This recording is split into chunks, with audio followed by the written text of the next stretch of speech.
The internet had already seen everything, or at least that's what people believed, until a video surfaced that made even the darkest corners of the web recoil. It begins not with violence, but with silence. A dimly lit room, a camera fixed and deliberate, the kind of framing that suggests intention, not chaos, not panic, control. The man in the frame moves with eerie calm, aware of the lens, almost performing for it. This was not just a crime, it was a stage. His name was Luka Magnotta, but long before the world would know him as a killer, he was something else entirely, a man desperate to be seen. Born in Canada, Magnotta's early life was marked by instability and isolation. He drifted through identities, reinventing himself repeatedly. He wanted attention, admiration, recognition, any form of validation that told him he mattered. In the early 2000s, he began to chase that validation online, modeling photos, edited images, carefully curated personas. He wasn't just living a life, he was constructing one. But attention is a dangerous currency, and for some, the need for it doesn't just grow, it mutates. Before the world knew his name, fragments of something darker began to surface. Anonymous videos appeared online, disturbing, unsettling, impossible to ignore. They featured acts of cruelty that sparked outrage across internet communities. Amateur investigators scattered across forums and message boards began piecing together clues. They didn't know exactly who they were looking for, but they knew one thing: whoever made those videos wanted to be found. And that realization changed everything. Because this wasn't just cruelty, it was escalation. Magnotta watched the reactions, the outrage, the headlines on obscure blogs, the speculation. Every comment, every repost, every whisper of his existence fed something inside him. He wasn't hiding, he was building anticipation. Then came 2012. A video titled "One Lunatic, One Ice Pick" appeared online. Even before pressing play, the name alone felt like a warning.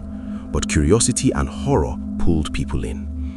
What they found was something that would shock the world. Authorities would later confirm that the video depicted the murder of a man named Jun Lin, an international student living in Montreal. But in that moment, viewers didn't know the full story. They only knew they were witnessing something real, something irreversible. The internet erupted. Law enforcement agencies were thrust into a race against time. This wasn't just a crime scene, it was a digital one, scattered across servers, forums, and international borders.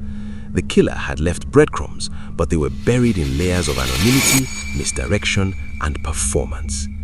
Because that's what this was, at its core, a performance. Magnotta didn't just commit the crime, he packaged it, named it, distributed it. He understood the mechanics of virality before most people did. Shock generates clicks. Fear spreads faster than facts. And notoriety, once achieved, is almost impossible to erase. As investigators worked to identify the suspect, online communities had already begun their own hunt.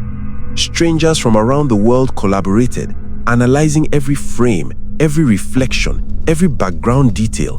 A vacuum cleaner model, a poster on the wall, a set of bed sheets. These weren't just objects, they were clues. And slowly, a name began to emerge. Luka Magnotta. By the time authorities confirmed his identity, he was already gone. What followed was an international manhunt that blurred the line between reality and something almost cinematic. Magnotta fled Canada, moving through countries with a chilling sense of confidence. Reports suggested he was monitoring media coverage, tracking the global reaction to his actions. In some accounts, he even lingered in public spaces watching news reports about himself. It was as if he was both the subject and the audience. Interpol issued a global alert. His face was everywhere: news broadcasts, websites, social media feeds. The man who had spent years craving attention had finally achieved it. But now the attention came with consequences. The search led to Europe. In June 2012, the manhunt came to an abrupt end in Berlin. Inside an internet cafe, a customer sat quietly browsing news articles about himself. An employee recognized him, and within moments, police were called. The arrest was swift. There was no dramatic chase, no resistance. Just a man sitting in front of his screen, absorbing the culmination of everything he had set in motion.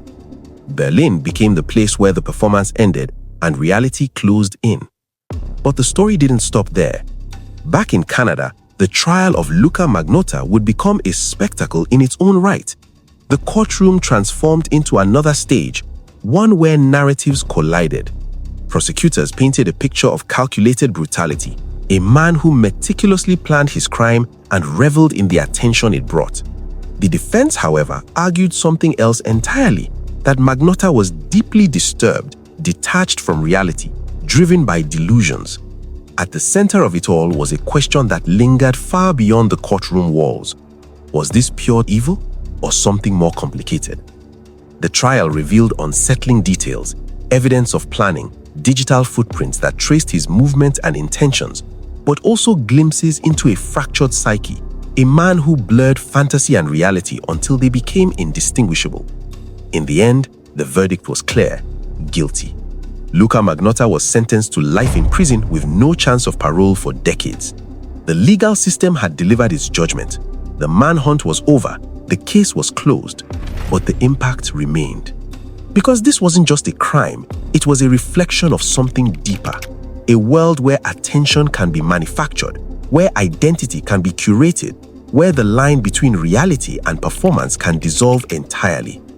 Magnotta didn't just commit murder, he exploited a system, one built on visibility, reaction, and the relentless pursuit of engagement. And perhaps the most unsettling question isn't why he did it, but how the world around him helped amplify it. The forums that shared the videos, the users who clicked, commented, and speculated, the media coverage that turned his name into a global headline, each piece individually small, collectively massive. In another time, another era, would this story have unfolded the same way? Or was this the first truly modern crime of its kind, a murder designed not just to end a life, but to capture the world's attention? Today, the name Luka Magnotta remains etched into the history of true crime, not just for the brutality of his actions, but for the way he manipulated the digital age to tell his story on his own terms. A man who wanted to be seen, and who ensured that no matter the cost, he would be.